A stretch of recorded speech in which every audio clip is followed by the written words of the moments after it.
Japanese fairy tales में एक ऐसा लेजेंड था जो मरने के बाद भी जिंदा होके वापस आया और उसे लोग होस्ट कहने लगे। वो हर ओवर में लड़ने के लिए जाता था और लोगों का मानना ये था कि वो कभी नहीं हारा। वो कहानी की तरफ बढ़ते हैं। एक मिलिट्री प्रैक्टिस बेस पे कुछ सोल्जर ड्रिल और फाइटिंग की ट्रेनिंग के लिए जाते हैं जिससे उन्हें वॉर का एक्सपीरियंस हो। लेकिन प्रैक्टिस के दौरान एक अनजान इंसान उन सोल्जर्स को एक एक करके बहुत ही बेरहमी से मारने लगता है। आखिर में वो इंस्ट्रक्टर को भी मार डालता है। हम देख पाते हैं कि सब करने वाला वो शख्स होता है सातो, जो एक हाईली ट्रेंड कमांडो होता है जो शायद इसी तरह के मिशन को हैंडल करता आया होगा। और हमें मियो नाम की 8 साल की लड़की को दिखाया जाता है जिसे उसके अंकल काइजू ने पाल पोस कर बड़ा किया है। वो अपनी काइजू अंकल को एक लेजेंड मानती है, वही लेजेंड जो मैंने कहानी की शुरुआत में बताया था, यानी कि घोस्ट। मियो अपनी उम्र की बाकी लड़कियों से अलग थी क्योंकि हम देख पाते हैं कि मियो जब रास्ते के किनारे मरी हुई एक बिल्ली को देखती है तो वो उसे एक जगह पर ले जाकर प्रॉपर्ली दफनाती है। काइजू एक सुपरमार्केट चलाता है। उसकी जिंदगी में मियो के अलावा दूसरा कोई नहीं है, लेकिन काइजू को अब भी उसके पुराने वॉर टाइम के बुरे सपने आते हैं। जिस जख्म के निशान उसके शरीर पे साफ दिखाई देता है। रोज रोज के नाइट मेयर की वजह से वो रात को सो नहीं पाता, इसलिए वो अपनी कन्वीनियंस स्टोर रात को भी चलाता है। काइजू अपनी इंसोमिनिया को लेकर रेगुलरली एक डॉक्टर के पास विजिट कर रहा है। वो डॉक्टर को बताता है कि उससे बुरे सपने दिखाई देते हैं, जैसे कि वो जंगल में है और फाइट कर रहा है और लोगों को बहुत ही बेरहमी से मार रहा है। उसके अंदर एक किलर इंस्टिंक्ट जाग रहा है जो उसमें उस वक्त था जो वो एक कमांडो था। जो सुन डॉक्टर उसे बताती है बुरे सपने आना ये तो कॉमन है, मगर काइजू डर रहा है कि उसका एक किलर इंस्टिंक्ट कभी भी बाहर आ सकता है। काइजू ने बचपन में मियो से कहा था कि अपने माइंड को इतना स्ट्रॉन्ग बनाओ कि अगर शरीर पे कोई चोट लगे तो वो महसूस ना हो। इसकी इंस्पिरेशन उसे एक किताब से मिली जो उसने उसी वक्त मियो को दी थी और मियो हर वक्त उस किताब को अपने साथ कैरी करती है। एक दिन उसके स्टोर में एक चोर चाकू दिखाकर उससे पैसे लूटने की कोशिश करता है। उस समय उसकी बस चले तो वो 1 सेकंड में उसे मार सकता था, बट वो ऐसा नहीं करता, बल्कि वो उसे शांति से पैसे दे देता है क्योंकि काइजू के लिए ये पल एक परीक्षा की तरह होता है उसके अंदर के किलर इंस्टिंक्ट को कंट्रोल में रखने का। काइजू हर हफ्ते मियो के साथ अपने वॉर टाइम के फ्रेंड जिसे मिलने हॉस्पिटल जाता है। एक वॉर के दौरान केंजी ने काइजू को बम से बचाने के लिए खुद बुरी तरह से घायल हो गया था। उस वॉर में केंजी ने अपने आंख और पैर खो दिए और वो हमेशा के लिए व्हील चेयर पे आ गया। काइजू को भी इस बात का एहसास है और मियो भी केंजी को बहुत पसंद करती है। फिर जब काइजू मियो के साथ केंजी से मिलकर वापस आ रहा था तो काइजू का इनर माइंड उसे आने वाले खतरे का संकेत दे देता है। वो मियो को घर जाने के लिए कहकर जब वो एक चौराहे पर पहुंचता है, खतरे को बड़े ही आसानी से भांप लेता है। जहां 2 किलर उसकी राह देख रहे होते हैं। एक किलर उसे गन से मारने जाता है तो काइजू बिजली की तेजी से उसे वहीं पर मार डालता है। उसके बाद दूसरा किलर साइलेंसर लगी गन से काइजू के ऊपर एक के बाद एक गोलियां चलाने लगता है। काइजू बड़े ही आसानी से बुलेट को चकमा देते हुए जिसे उसके पास पहुंचकर एक फ्रंटेन पेन से उस पर हमला करके मार डालता है। ये सब कुछ दूर से सातो देख रहा होता है जो कि काइजू का वॉर टाइम का पार्टनर था। तभी हमारे सामने योशिरो आता है जो कि इस कहानी में मेन विलेन है और इसने ही अपने किलर्स को काइजू को मारने के लिए भेजा था। योशिरो कौन है यह हमें बाद में पता चलता है। फिलहाल योशिरो मियो के पास पहुंचकर उसके सिर पे हाथ फिराता है और वहां से चला जाता है। मियो को भी एहसास हो जाता है कि वो पहले भी इस आदमी से मिल चुकी है। यहाँ योशिरो एक लेडी किलर को काइजू को मारने का काम सौंपता है जो फाइटिंग स्किल में कमाल की है और बिजली की तेजी से फाइट करने में माहिर है। उसका नाम होता है हाना। योशिरो का असिस्टेंट उसे पूछता है वो काइजू को एक ही झटके में क्यों नहीं मार डालता, जिस पर योशिरो कहता है वो सिर्फ मजा ले रहा है क्योंकि योशिरो भी जानता है कि अगर काइजू को कोई मार सकता है तो वो एक स्किल्ड फाइटर होगा। सेम टू सेम काइजू की तरह योशिरो के कंप्यूटर में दिखाया जाता है कि काइजू को टास्क फोर्स ने डेड डिक्लेयर कर दिया है। वही सेक्शन में काइजू डॉक्टर से कहता है वो डेंजर में होता है तो वो नॉर्मल फील करता है। आज तक कभी भी उसने मौत को महसूस नहीं किया, जिस पर डॉक्टर अपनी उंगली दिखाकर कहती है मान लो ये एक गन है, इसे मैं तुम्हारे सर पर रख रही हूँ, अब तुम फील करो तुम्हें कैसा लग रहा है। लेकिन जैसे ही डॉक्टर अपनी उंगली को काइजू के सर पर रखती है, काइजू अपनी फाइटिंग स्किल यूज करते हुए एकदम से उसके सामने से गायब हो जाता है और अगले ही पल उसके पास आकर कहता है इतने सेकंड में तो मैं तुम्हें मार दूंगा। रात को जब काइजू मियो के साथ उसके दोस्त के बार में बैठा होता है तभी उसका दिमाग फिर से किसी खतरे का एहसास देता है। फिर काइजू मियो को अपने दोस्त के हवाले करके बाहर आता है जो देख गली में उसका का इंतजार कर रहे कुछ किलर्स उसके ऊपर हमला कर देते हैं, मगर काइजू उन्हें मक्खी की तरह मसल कर फेंक देता है। फिर वो जब अपने हथियार लेने के लिए अपने स्टोर में जाता है तो कुछ और किलर्स वहाँ आके उस पर हमला कर देते हैं, लेकिन काइजू उन्हें भी बेरहमी से मार डालता है। तभी स्टोर में दो लोग हारुतो और यूटा आते हैं, जिनको केंजी ने यहाँ काइजू की हेल्प करने के लिए भेजा था, क्योंकि केंजी ने भी काइजू के ऊपर आने वाले खतरे को महसूस कर लिया था।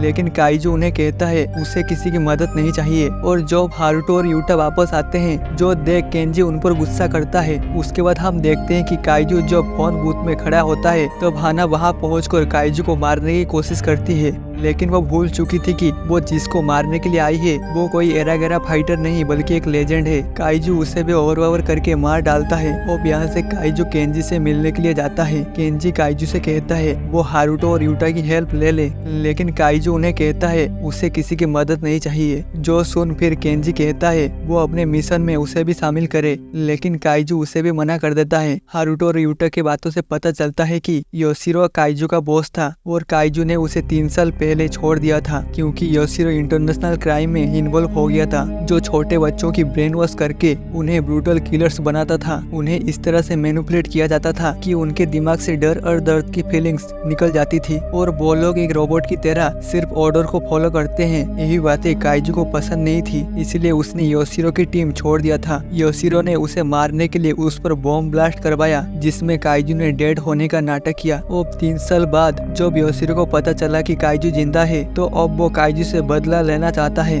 यहाँ सातो योशिरो को कॉल करके कहता है कि काइजू उसका शिकार है, तो योशिरो उसके रास्ते में ना आए। अब सातो काइजू को क्यों मारना चाहता है ये भी हमें आगे पता चलेगा। सातो को भी पता होता है कि घोस्ट यानी काइजू फाइटिंग स्किल में बिल्कुल उसी की जैसा है। एक वक्त था जब दोनों मिलकर कई लोगों के ऊपर भारी पड़ते थे, मगर उनके सोचने के तरीके अलग थे। अगर काइजू उजाला है तो सातो अंधेरा। दूसरे दिन सुबह मियो को किडनैप किया जाता है। इसकी खबर जब यूटा काइजू को देता है तो काइजू यूटा को बताता है कि मियो का किडनैप होना उसका ही प्लान का हिस्सा है, क्योंकि लेजेंड की जो बुक मियो अपने साथ ले गई थी उसमें एक माइक्रोचिप है, जिसकी मदद से काइजू को योशिरो का ठिकाना पता चलेगा। तो काइजू उस माइक्रोचिप को ट्रैक करते हुए यूटा और हारुतो के साथ उस जगह पर जाने की प्लानिंग बनाता है। यहाँ हमें पता चलता है कि योशिरो ने बचपन में मियो को किडनैप कर लिया था और उसकी भी ब्रेन वॉश करके उसे भी ब्रूटल किलर बनाना चाहता था, लेकिन काइजू ने अपनी जान पे खेलकर उसे बचाया और उसे लेकर वहाँ से भाग गया। मगर सिर्फ योशिरो को पता है कि काइजू और मियो का रिश्ता क्या है, और इसी वजह से योशिरो पर्सनल होकर काइजू से बदला लेना चाहता है। योशिरो को इतनी जल्दी इसलिए है क्योंकि वो खुद भी एक खतरनाक बीमारी की वजह से मरने वाला है। दूसरी तरफ काइजू हारुतो और यूटा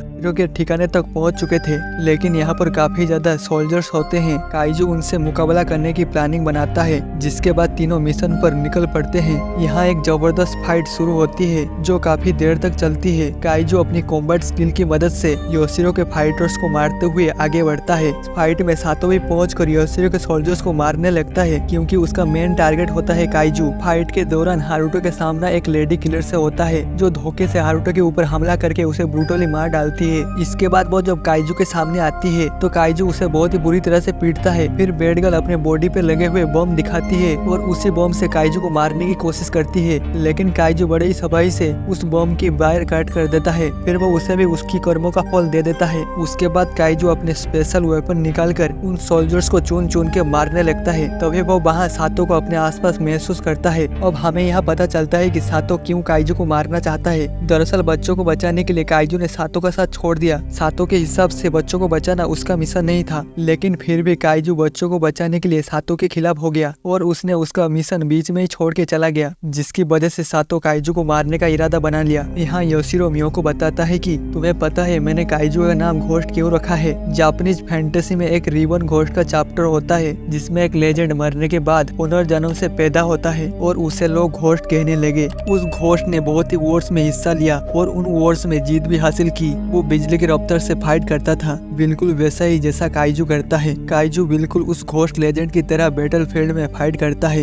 इधर काइजू सोल्जर्स को मारते हुए मियो तक पहुंच जाता है। काइजू मियो को यूटा के साथ चले जाने के लिए कहता है, मगर मियो उसे छोड़कर नहीं जाना चाहती। उसे लगता है कि इस बार उसके अंकल गए तो वापस नहीं आएंगे। काइजू उसे प्रॉमिस करता है कि वो जरूर वापस आएगा। इसके बाद काइजू सोल्जर्स को मारते हुए आगे बढ़ रहा होता है, तो वहीं दूसरी तरफ बचे कुछ सोल्जर्स को सातो मार डालता है। अब यहाँ दोनों लेजेंड आमने सामने होते हैं। दोनों के फाइटिंग स्किल एक दूसरे के बराबर होते हैं और दोनों ये सोचकर आपस में लड़ने लगते हैं कि आज इस फाइट में कोई एक ही जिंदा बचेगा। पहले सातो काइजू पर ओवर पावर होता है, लेकिन एक समय आता है जब सातो काइजू को मारने ही वाला था कि तभी काइजू उसे दिखा देता है कि वो क्यों लेजेंड कहलाता है। लेकिन इस फाइट में काइजू भी घायल होता है। वो मियो को कॉल करके उसे सॉरी कहता है क्योंकि इस बार शायद वो अपना प्रॉमिस पूरा नहीं कर सकेगा। अब काइजू के सामने योशिरो आता है।